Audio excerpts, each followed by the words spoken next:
ఎంత మంచి దేవుడవయ్యా,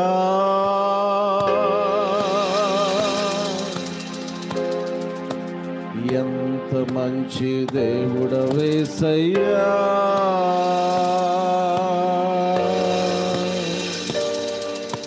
చింతలన్నీ తీరేనయ్యా నిన్ను చేరగా, ఎంత మంచి దేవుడవేసయ్యా.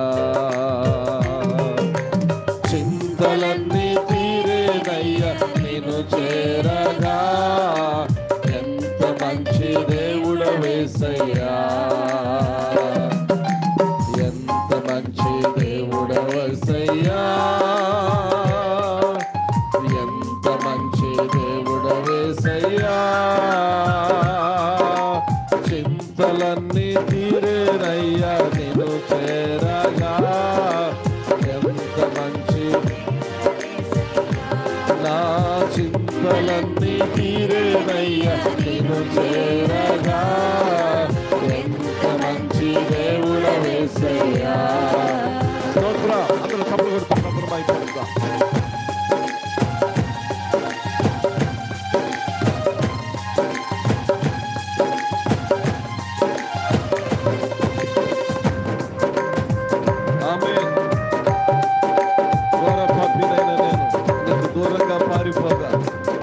ప్రేమతో నన్ను క్షమించి నన్ను హత్తుకున్న దేవా, ఎంత మంచి దేవుడు నాయన. ఆమేన్.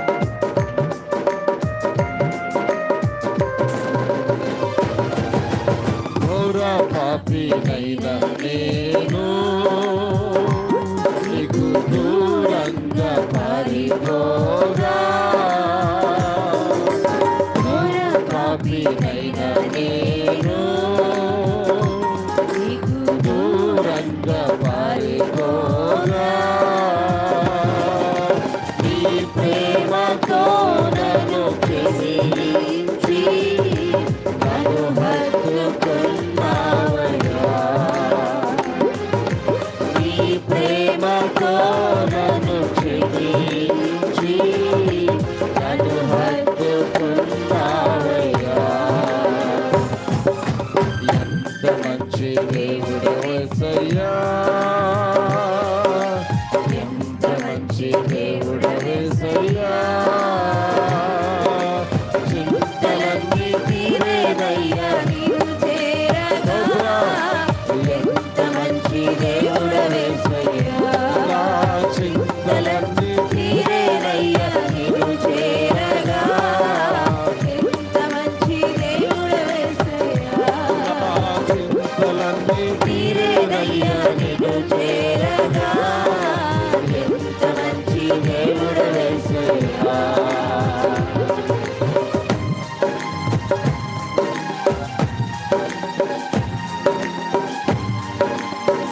అందరూ కబులు కొట్టుకుంటూ ప్రభుని మహిమపరుద్దాం. ఆమేన్. నాకున్న వారందరూ నన్ను విడిచిపోయినను, నన్ను ఎన్నో ఇబ్బందులకు గురి చేసినప్పటికీ నీవు నన్ను విడవకుండా నడిపిస్తున్న దేవా, ఎంత మంచి దేవుడు యేసయ్యా.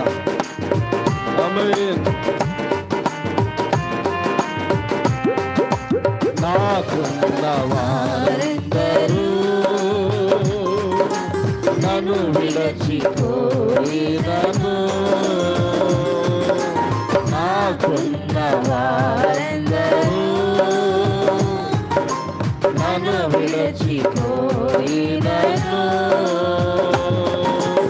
ఎన్నెన్నో ఇబ్బందులకు గురి చేసినా నన్ను నీవు విడువలేదయ్యా. ఎన్నెన్నో ఇబ్బందులకు గురి చేసినా నన్ను నీవు విడువలేదయ్యా. ఎంత మంచి దేవుడవేసయ్యా, ఎంత మంచి దేవుడవేసయ్యా. చింతలన్నీ తీరేనయ్యా నిన్ను చేరగా, ఎంత మంచి దేవుడవేసయ్యా. చింతలన్నీ తీరేనయ్యా నిన్ను చేరగా, ఎంత మంచి దేవుడవేసయ్యా. చింతలన్నీ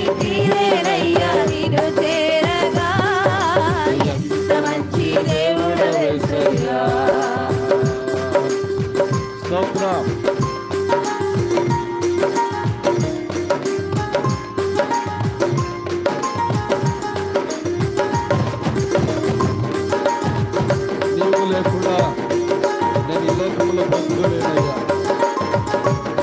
నీతో కూడా ఈ లోకంలో నుండి నేను పరలోకంలో చెబుతాను ప్రభాని. ప్రభువును స్తుతించుకుందాం.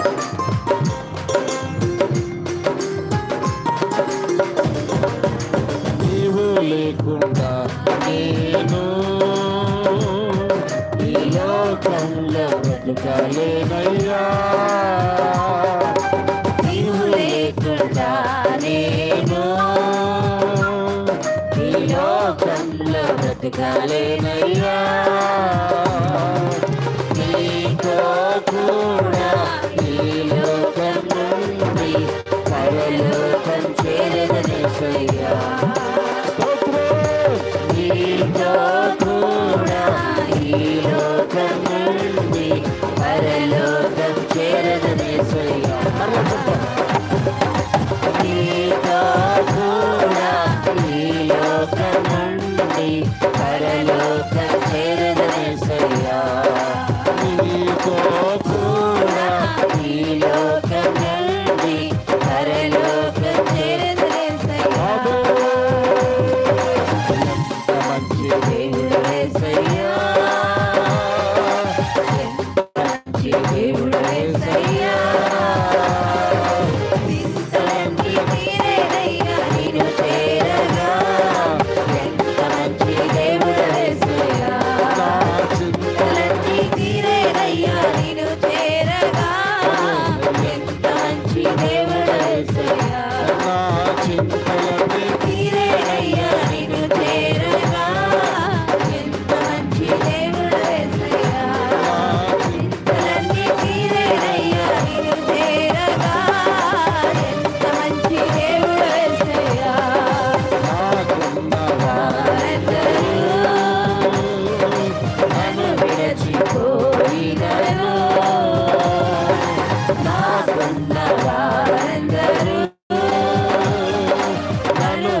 నన్ను నీవు నన్ను నీవు విడువలేదయ్యా, నన్ను నీవు విడువలేదయ్యా, నన్ను నీవు విడువలేదయ్యా,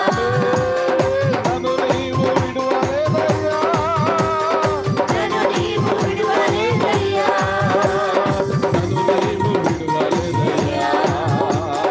నన్ను నీవు విడువలేదయ్యా, నన్ను నీవు విడువలేదయ్యా, నన్ను నీవు విడువలేదయ్యా.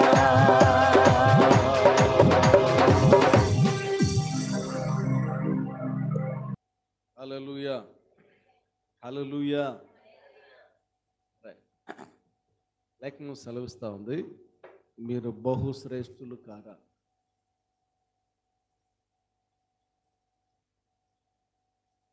చాలా పర్యాయాలు మన వ్యక్తిగత జీవితంలో గిల్టీగా ఫీల్ అవుతూ ఉంటాం. మనల్ని మనం తగ్గించుకొని అంటే మన స్వభావం తగ్గించుకోవటం కాదు, లేకపోతే మనకున్నటువంటి యాటిట్యూడ్ తగ్గించుకోవటం కాదు. అది చాలా కష్టం, యాటిట్యూడ్ తగ్గించుకోవటం అనేది. అయితే మన పరిస్థితులను బట్టి మనం కొద్దివారము, మన పరిస్థితులను బట్టి మనం చిన్నవారము, మన పరిస్థితులను బట్టి నాకు అంత లేదు అని మనల్ని మనం మన యొక్క స్థితిని తక్కువ అంచనా వేసుకుంటూ ఉంటాం. చాలాసార్లు ప్రతి ఒక్కరి జీవితంలో జరిగేటటువంటి సహజమైనటువంటి వాతావరణం. ఏదైనా సమస్య వచ్చినప్పుడు, ఏదైనా అవసరత వచ్చినప్పుడు, నా పరిస్థితి ఇంతే ఉంది అనేటటువంటి రీతిలో నేను దానికి సరిపోను, లేకపోతే నేను దీన్ని జయించలేను, నేను ఇది చేయలేను అని ఏమంటారు, కాడే విడిచిపెట్టినట్లుగా సతికిలు పడి కూర్చుంటూ ఉంటాం. మనల్ని మనం తక్కువగా అంచనా వేసుకుంటూ ఉంటాం. కొంచెం మనకంటే కొంచెం పెద్ద హోదాలో ఉన్నటువంటి వారిని చూసి వారు బహుశ్రేష్ఠులు అనుకుంటాం. వారు చాలా గొప్పవారు, వారికి ఎలాంటి సమస్యలు లేవు, వారు శ్రేష్టమైనటువంటి స్థితిలో ఉన్నారు అనుకుంటూ ఉంటాం. మనల్ని మనం నిందించుకుంటూ ఉంటాం. మనల్ని మనం కృంగదీసుకుంటూ ఉంటాం. నీవు కృంగిన వాడవై అయితే నీవు చేతకాని వాడవగుదువు అనేది వాక్యం సెలవిస్తున్నటువంటి మాట. నీవు కృంగిన వాడవైతే నీవు చేతకాని వాడవు. నిన్ను నీవు కృంగ తీసుకునేటటువంటి తలంపులు నీకున్నంత కాలం చేతగాని స్థితిలో ఉంటావు. అది వాక్యం చెప్పే మాట. నీ పరిస్థితులను బట్టి నువ్వు కృంగిపోతూ నిన్ను నువ్వు కృంగ తీసుకుంటూ ఉన్నంత కాలం చేతకాని స్థితిలో ఉంటావు. పరిస్థితులను బట్టి కృంగిపోకుండా నా దేవుడు నాకున్నాడు అనేటటువంటి ఆ ఎగ్జైట్మెంట్ ఎప్పుడైతే మన జీవితంలో ఉంటుందో, ఆహారం లేదా నా దేవుడు నాకున్నాడు, వస్త్రం లేదా నా దేవుడు నాకున్నాడు, ధనము లేదా నా దేవుడు నాకున్నాడు, శోధన కలిగి ఉన్నానా నా దేవుడు నాకున్నాడు, అవమానం కలిగి ఉన్నానా నా దేవుడు నాకున్నాడు, నింద కలిగి ఉన్నానా నా దేవుడు నాకున్నాడు, నేను ఎక్కలేనటువంటి ఎత్తైన కొండ నా ముందుందా, నా దేవుడు నాతో ఉన్నాడు అని దేవునిని బట్టి ఎప్పుడైతే ఒక excitement, yes I can do all things in the Lord, నన్ను బలపరచు వానియందు నాతో ఉన్న నా దేవుని ద్వారా నేను ఏదైనా చేయగలను అనేటటువంటి మనసు ఉండాలి. ఏదైనా చేయగలను, నన్ను బలపరచు వానియందు నేను సమస్తమును అన్నే కొన్నా.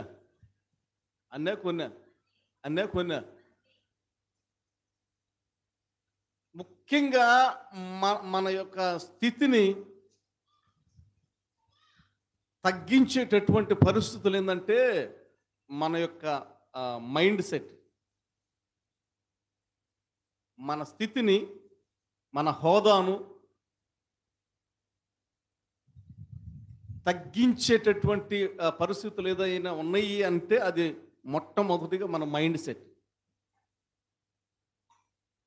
దేవునిని కలిగి ఉండక ముందు ఎలాగైతే ఉన్నామో, దేవుణ్ణి కలిగి ఉన్న తర్వాత అదే మైండ్ సెట్తో ఉంటే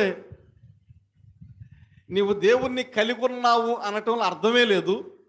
నీవు దేవుణ్ణి కలిగి ఉన్నాను అని అనుకున్నప్పటికీ నీవు దేవుణ్ణి కలిగి లేవు అని చెప్పొచ్చు గట్టిగా. మాట అర్థమైందా? మరలా రిపీట్ చేస్తాను.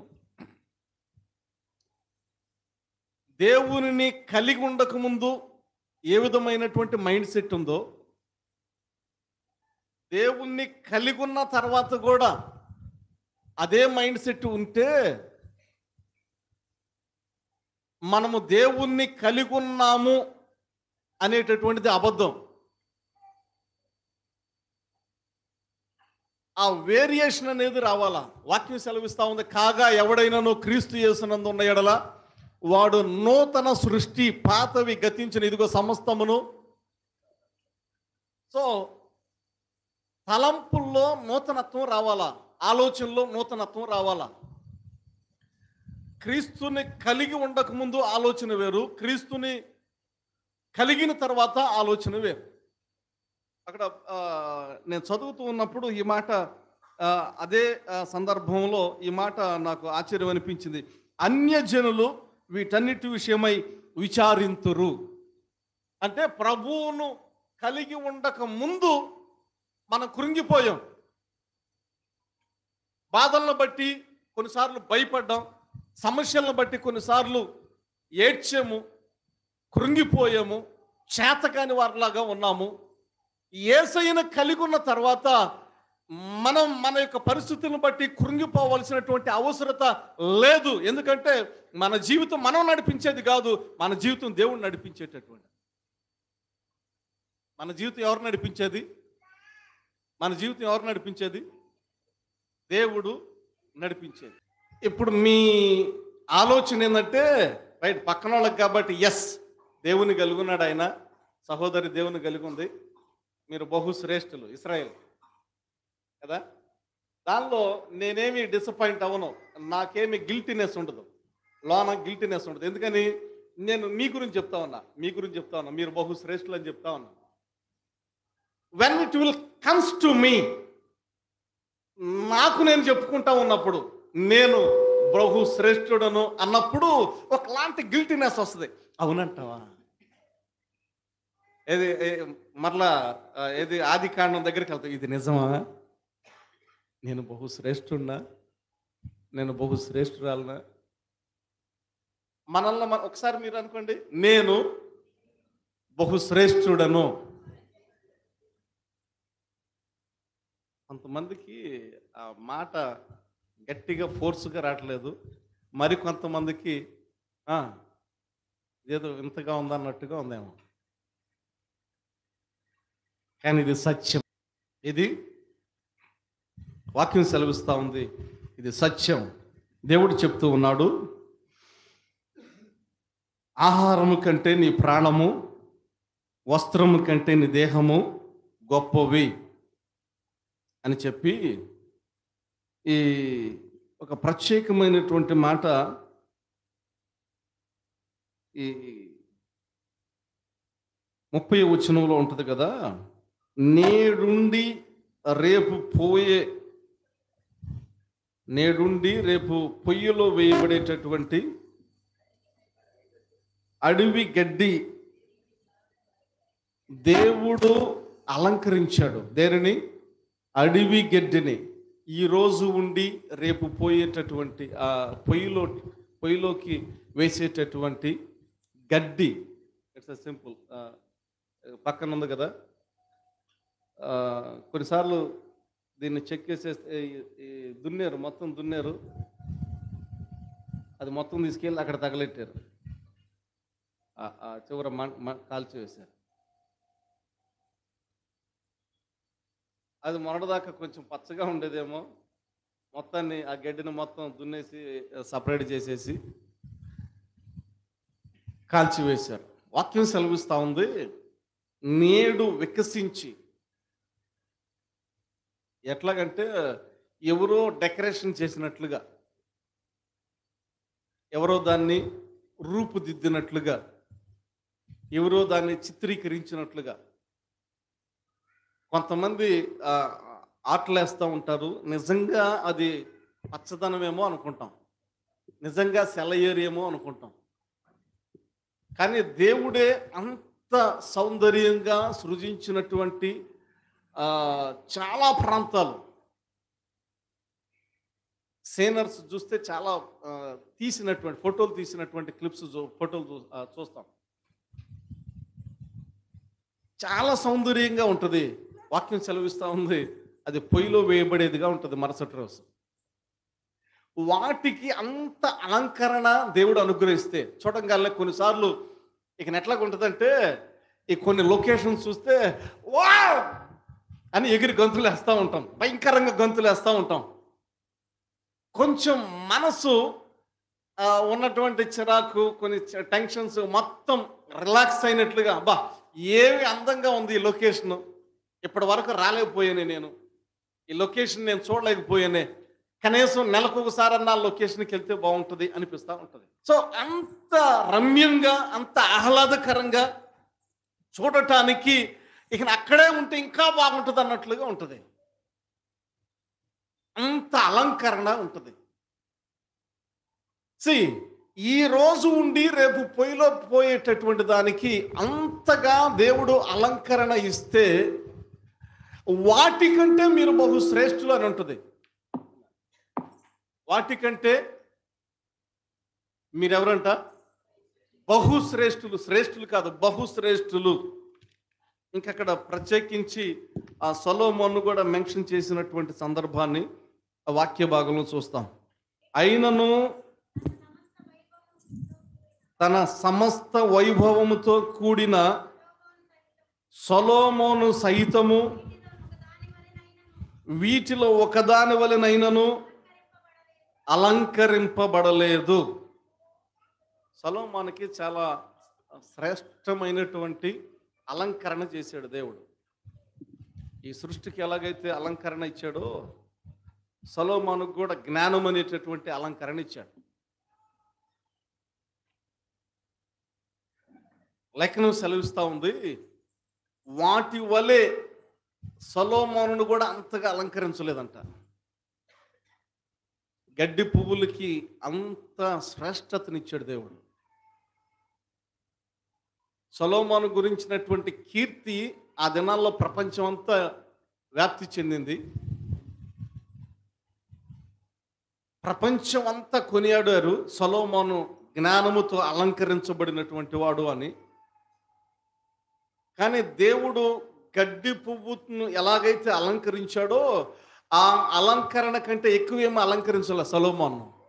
ఆ అలంకరణతో పోల్చటానికి కూడా సొలొమోను సరిపోలేదు అనేటటువంటి మాట. అయితే నూతన నిబంధన గ్రంథములో యేసుక్రీస్తు ప్రభువారు అక్కడ ఉన్నటువంటి ప్రతి ఒక్కరితో ఈరోజు మనతో కూడా మాట్లాడుతున్నటువంటి మాటలు ఏంటంటే, మీరు సొలొమోను కంటే, గడ్డి పువ్వు కంటే, గడ్డి కంటే సొలొమోను కంటే బహు శ్రేష్ఠులు. గట్టిగా చప్పట్లు కొట్టి ప్రభుని మహిమపడదాం. ఆ ఫీలింగ్తో మనం క్లాప్స్ కొడితే అది వేరేగా ఉంటుంది కదా. అది దేవుడు మనతో మాట్లాడేది. రైట్, మీరు బహుశ్రేష్ఠులు అనేటటువంటి మాట దేవుడు పలికాడు కదా. ఆ మాటను మనం రిసీవ్ చేసుకున్నంత ఎగ్జైట్మెంట్ కనపడుతుందా మీ చప్పట్లో? ఇంకా దేవుడు ఇంకెంతగానంగా ఎంకరేజ్ చేయాలో నాకు అర్థం కావట్లేదు. దేవునికి స్తోత్రం, హల్లెలూయా. మీ ముఖాలు వాడిపోయినట్టుగా ఉన్నాయి. కొంచెం ఏదో పొళ్ళన్న బయట పెట్టి కొంచెం నవ్వుతూ ఉంటే దేవునికి స్తోత్రం. ఎందుకంటే ఎంకరేజ్ చేస్తూ ఉన్నప్పుడు సంతోషించాలి, గద్దిస్తూ ఉన్నప్పుడు అవును నాయన పొరపాటు అయిపోయింది, గద్దించావు నాయన, సరి చేసుకుంటాను నాయన అని అంటే బాగుంటుంది. కానీ ఎంకరేజ్ చేసేటప్పుడు కూడా ఆ, ఈ ఈ ముఖం ఇంత బోర్న పెట్టుకుంటే ఇంత ఘనంగా ఫీల్ అవుతూ ఉంటే there is no meaning that God is encouraging us. దేవుడు ప్రోత్సహిస్తున్నటువంటి మాట, మీరు బహు శ్రేష్ఠులు. దేవునికి స్తోత్రం. హల్లెలూయా, హల్లెలూయా, హల్లెలూయా. సో లేఖనం సెలవిస్తున్నటువంటి మాట, ఆహారము కంటే ప్రాణము, వస్త్రము కంటే దేహము గొప్పవి కావా. మనకు తెలుసు ఆహారము, ప్రాణం, ఈ రెండిట్లో ఏది శ్రేష్టం అనంటే ప్రాణమే శ్రేష్టం. ఈ మాట కొద్ది నిమిషాలు జ్ఞాపకం చేసుకుందాం. ఆహారము కంటే ప్రాణము గొప్పది. రెండవది, ఈ వస్త్రము కంటే దేహము గొప్పది. మరలా చెప్పండి, ఆహారము కంటే ప్రాణము గొప్పది, వస్త్రము కంటే దేహము గొప్పది. సో ఇప్పుడు మనం బాధపడాలంటే దేని గురించి బాధపడాలి? ఇప్పుడు మనం కూర్చొని ఏడవాలి, బాధపడాలి. ఇప్పుడు ఆహారం గురించి బాధపడతామా ఎక్కువగా, ప్రాణం గురించి బాధపడతామా? మా ఇప్పుడు ఒక రోజు ఆహారం లేకపోతే పర్లేదు, ప్రాణమే లేకపోతే ఇప్పుడు దేని గురించి బాధపడతాం? ఆహారము కంటే ప్రాణము గొప్పది. సో దేవుని యొక్క ఆలోచన విధానం ఏంటంటే, నీవు ఆహారం గురించి బాధపడతా ఉన్నావు, నీ ప్రాణం గురించి బాధపడాలి అనేది దేవుని ఇంటెన్షన్. నీవు ఆహారం గురించి బాధపడతా ఉన్నావు, ఈరోజు ఎట్లా బ్రతకాలి, ఈరోజు ఏం తినాలి, రేపేం తినాలి, ఎల్లుండి ఏం తినాలి, ఆటలు ఎల్లుండి ఏం తినాలి, అసలు అప్పుడు దాకెందుకు ఈరోజు ఏం తినాలి.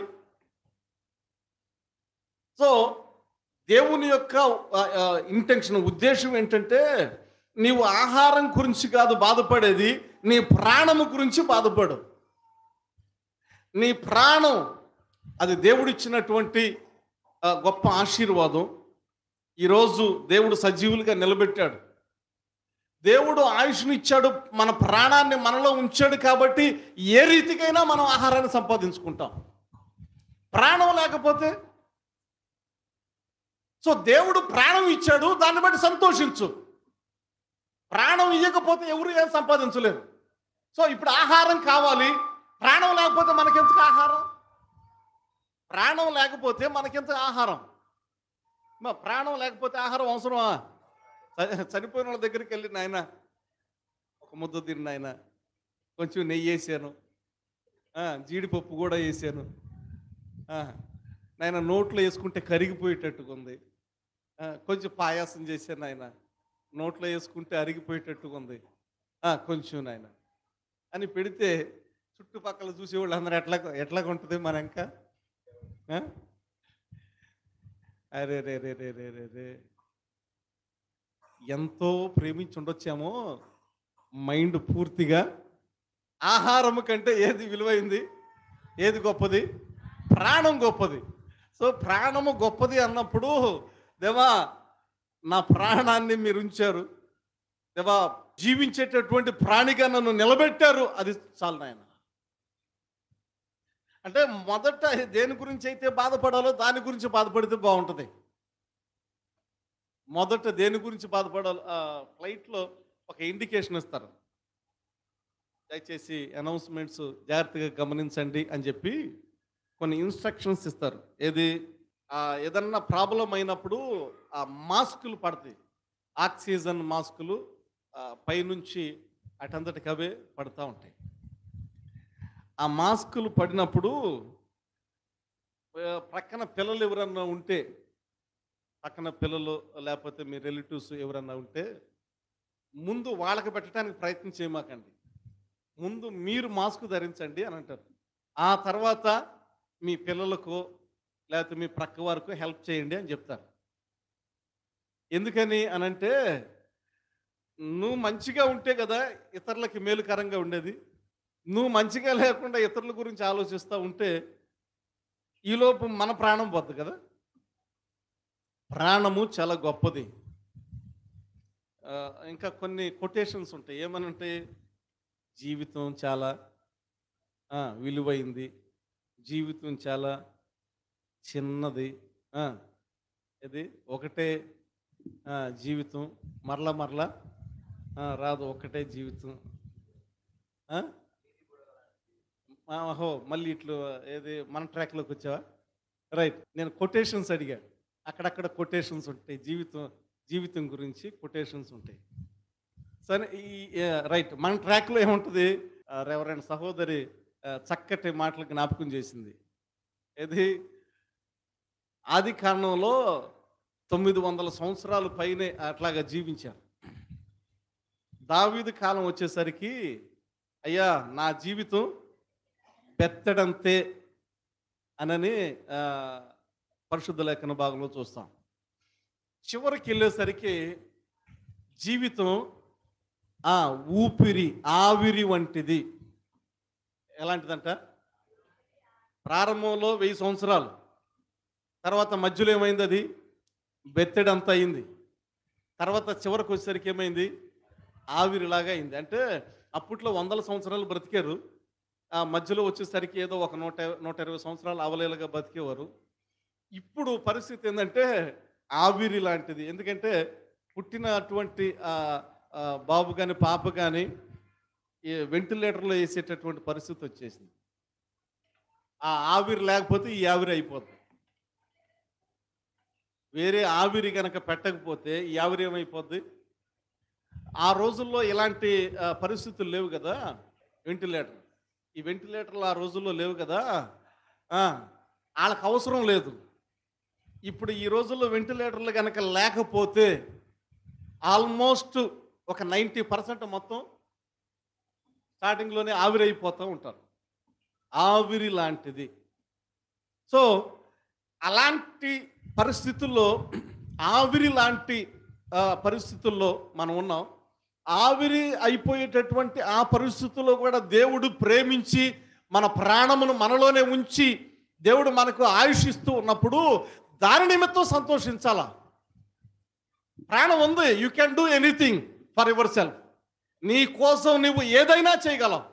నిన్ను బలపరచు వానియందు ఏదైనా చేయగలవు. సో నీకు చేయగలిగినటువంటి సత్తా ఉండి, నేను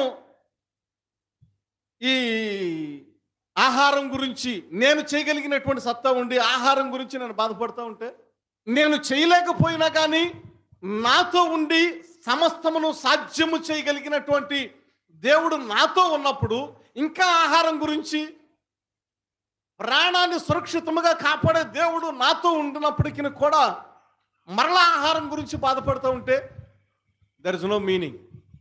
మైండ్ సెట్ మారాల. ప్రారంభంగా జ్ఞాపకం చేసుకుందాం. క్రీస్తుని కలిగి ఉండకముందు మనం ఎట్లాగున్నా పర్లేదు, అన్ని జనులు వాటి గురించి విచారిస్తూ ఉంటారు, అంటే బాధపడుతూ ఉంటారు, దుఃఖపడుతూ ఉంటారు, కృంగిపోతూ ఉంటారు. కానీ మనం అన్ని జనులు కాదు, దేవుణ్ణి గుర్తెరిగాం. జక్కయ్యతో పలికినటువంటి మాట, ఈయన కూడా అబ్రహాము కుమారుడే. అంటే అన్ని జనులుగా ఉన్నప్పటికీ ఇప్పుడు మనం ఏమైపోయాం? అబ్రహాము సంతతిలోనికి చేర్చబడ్డామా లేదా? అబ్రహాము సంతతిలోనికి చేర్చబడ్డాం. అబ్రహాం అంటే ఎవరు? ఈజ్ అ ఫెయిత్, విశ్వాసులకు తండ్రి. విశ్వాసం. దేవుడు ప్రాణం ఇచ్చిన దేవుడు, అంటే విలువైనటువంటి ప్రాణాన్నే మనకు ఆయుష్గా ఇస్తున్నటువంటి దేవుడు భోజనం పెట్టలేడా? ఆ ప్రాణము, ఆ డెప్త్, దావీదు పలికిన మాట, నా ప్రాణమా, నా అంతరంగం ఉన్నటువంటి సమస్తమా.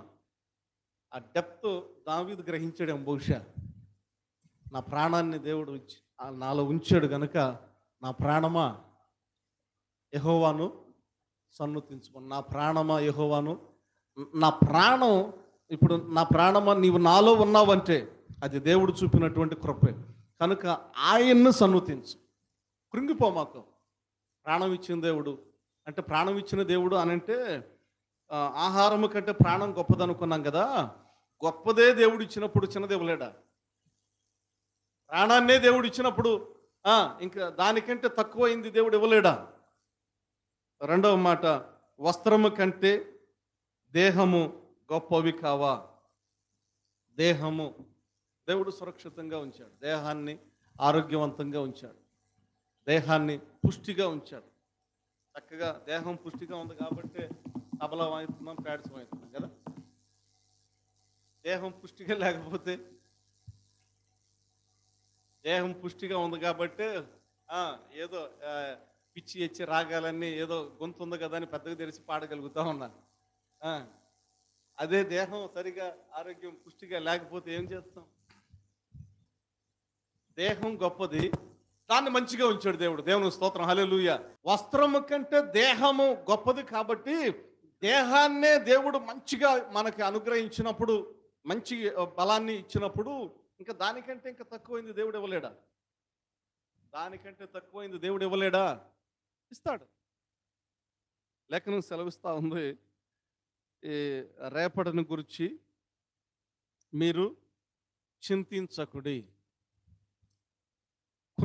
అవసరం లేదు. నీవు కృంగిన ఎడల నీవు చేతకాని వాడు వగుదువు. అంటే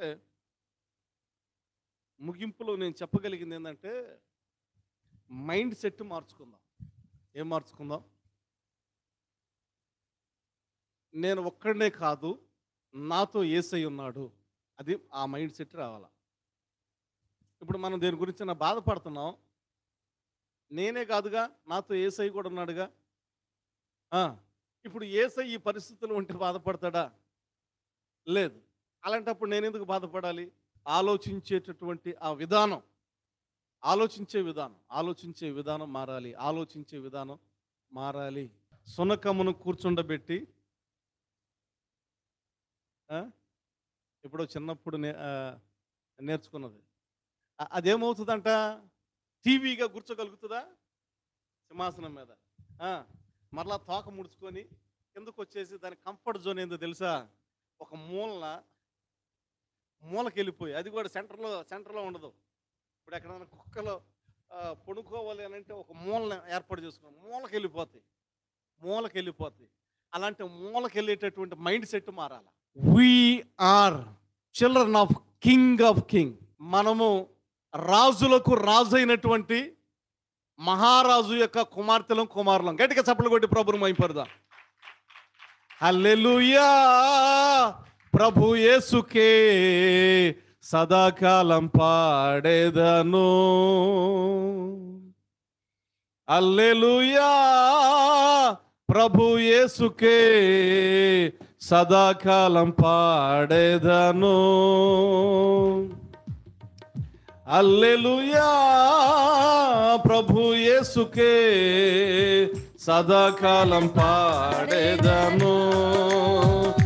హల్లెలూయా. ప్రభు యేసుకే సదాకాలం ఆనందమే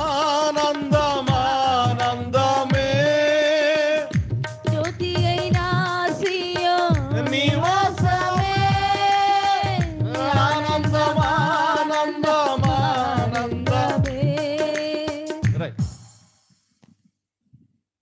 ఆనందించేటటువంటి వారముగా ఉండాలి. మనతో యేసయ్య ఉన్నాడు. మనతో యేసయ్య ఉన్నాడు. మనము ఒంటరి వారము కాము. యేసయ్యకు ఇంకొక పేరు ఉంది. ఏమని? ఆయన ఇమ్మానుయేలుగా నిత్యం మీతో ఉంచడానికి, నిత్యం మనతో ఉంచడానికి దేవుడు పరిశుద్ధాత్మను పంపాడు. ఆయన ఇమ్మానుయేలు అయి ఉన్నటువంటి దేవుడు. అంటే మనతో ఎవరు ఉండరు. మనతో ఎవరు ఉండరు. కొన్నిసార్లు ఉండారనిపిస్తుంది, కానీ ఎవరు ఉండరు. కానీ ఎప్పుడు ఎవరు ఉంటారు? యేసయ్య ఉంటాడు. ఎవరుగా? ఇమ్మానుయేలుగా. అది చాలు పాడుకోవటానికి. ఏమని పాడుకోవటానికి? ఆనందమే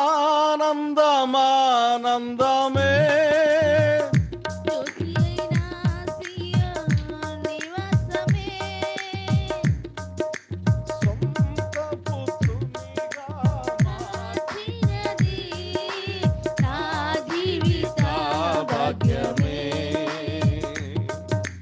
సొంత పుత్రునిగా మార్చినది నా జీవిత భాగ్యమే.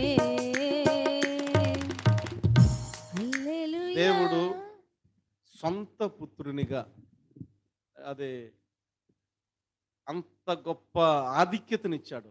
మనము ఆయన కుమారులము, ఆయన కుమార్తెలు. దుఃఖపడాల్సిన అవసరం లేదు, ఏడవలసిన అవసరం లేదు, కృంగిపోవలసినటువంటి అవసరత లేదు. మనము బహుశ్రేష్ఠులము. ఎవరమంట మనం? మనం ఎవరు? బహుశ్రేష్ఠులం. బహుశ్రేష్ఠులం. దేవుని వాక్యం సెలవిస్తూ ఉంది, మనము శ్రేష్టమైనటువంటి వారం. ఆ మైండ్ సెట్ రావట్లేదు, అది మైనస్. మన జీవితాలకి నేను శ్రేష్టమైనటువంటి దానను, నేను శ్రేష్టమైన వాడను అనేటటువంటి ఆ ఆలోచనలు మనకు కలగట్లా. ఇదిగో నేను ఫలానా, నేను ఫలానా, నేను ఫలానా. అయ్యా నువ్వెవరివి అని అంటే నేను ఇంజనీర్ని అని చెప్పుకుంటాడు, లేకపోతే ఎవరు అంటే డాక్టర్ని అని చెప్పుకుంటాడు, లేకపోతే ఎవరు అంటే నేను డ్రైవర్ని అని చెప్పుకుంటాడు, ఎవరు అంటే నేను వ్యవసాయం చేస్తున్నానని చెప్పుకుంటాడు. ఎవరివి అని అంటే ఇవన్నీ నేను తబలిస్ట్ని, నేను ప్యాడిస్ట్ని, ఇవన్నీ చెప్పుకుంటారు. కానీ నేను యేసయ్య బిడ్డను, అది అప్పుడు ఆ మైండ్ సెట్ అట్లా రావాలా. నేను ఎవరినంటే మనం ఏమై ఉన్నామో అది చెప్పుకోవటం కాదు, మనం ఏమై ఉన్నామో అది ఒకప్పుడు, దట్స్ గాన్, ఇట్స్ ఫినిష్, అది పాతది. So now it's a new world, new thoughts, we are new creation in the Lord. క్రీస్తులో మనము నూతన సృష్టి. ఇంకా పాతది పెట్టుకుంటే, ఇంకా పాత ఆలోచన పెట్టుకుంటే, నేను ఫలానా కొడుకుని, నా పరిస్థితి ఇట్లాగా, నా తల్లిదండ్రుల పరిస్థితి ఇట్లాగా, ఇదిగో నా పరిస్థితి ఇట్లాగా, నాది ఫలానా ఊరు, ఐఎమ్ ఫ్రమ్ ఏదేది ఐఎమ్ ఫ్రమ్ ప్యాన్ఫోర్డ్.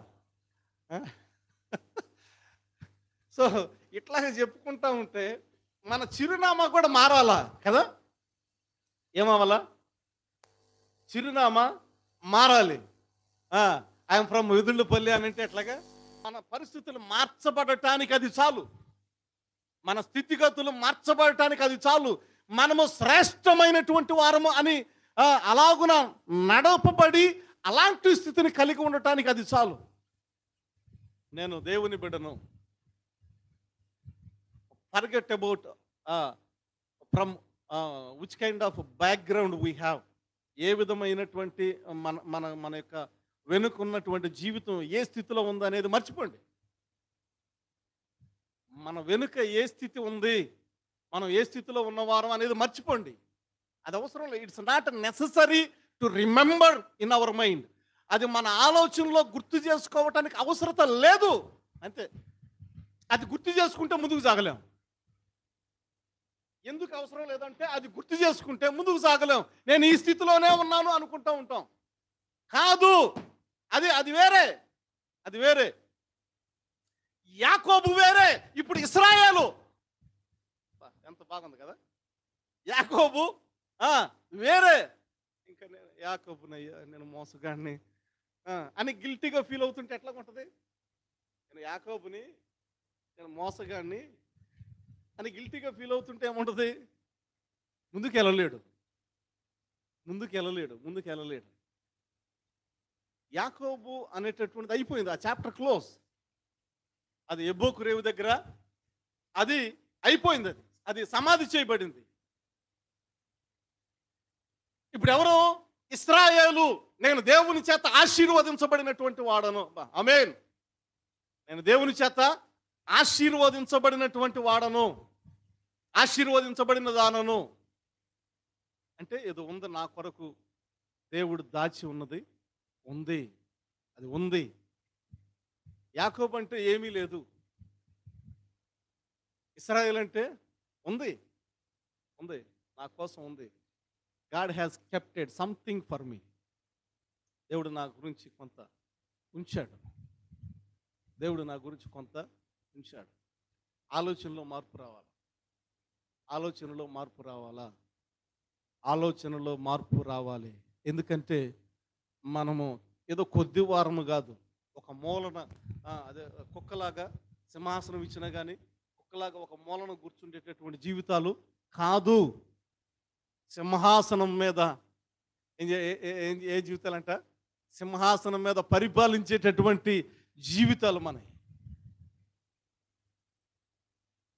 ఏ స్థితికైనా శాలిన దేవుడు, పరిస్థితులను మార్చగలిగినటువంటి దేవుడు, కృంగిన వారిని లేవనెత్తగలిగేటటువంటి దేవుడు,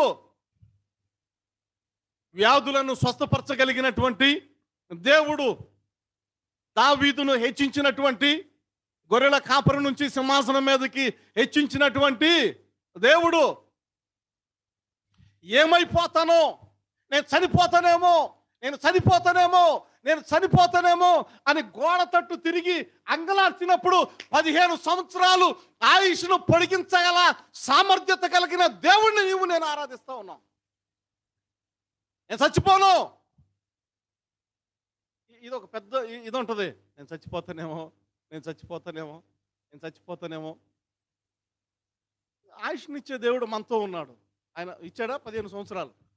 ఎవరైనా అమ్మ హిజ్కియా ప్రార్థన చేసినప్పుడు ఇచ్చాడా లేదా? ఆయుష్నిచ్చాడా లేదా? మనలో ఒక కాన్ఫిడెన్స్ ఉండాలా. ఏదైతే దేవుడు నా పట్ల ప్రణాళిక కలిగి ఉన్నాడో ఆ ప్రణాళిక నాలో నెరవేర్చబడే అంతవరకు దేవుడు నన్ను మరణానికి అప్పగించడు. ఒకవేళ మరణం వచ్చినా ఆయన తిరిగి ఆయుష్నివ్వగలిగిన దేవుడు. ఒకవేళ చావు దాకా వెళ్ళినా ఆయన చనిపోయిన వారిని సైతం తిరిగి లేపగలిగినటువంటి మృత్యుంజయుడు. ఎంత గొప్ప రాజు బిడలు ఎట్లా ఉంటారంటే రాజరికం కలిగి ఉంటారు. భటులు కూడా అనకూడదు, బానిసలు ఎట్లాగుంటారు? చిత్తం ప్రభు. ఈ యాటిట్యూడ్ నుంచి, అంటే మనం రాజుగా ఇట్లాగ నడవమని కాదు, మన మైండ్ సెట్ ఆ విధంగా ఆలోచించకూడదు అని. దేవుడు మనకి మంచి లైఫ్, ఎందుకంటే ఆయన ఆశ్రయించినటువంటి వారిని ఎన్నడూ విడిచిపెట్టే దేవుడు. ఇందాక ఆరాధనలో పాడుకో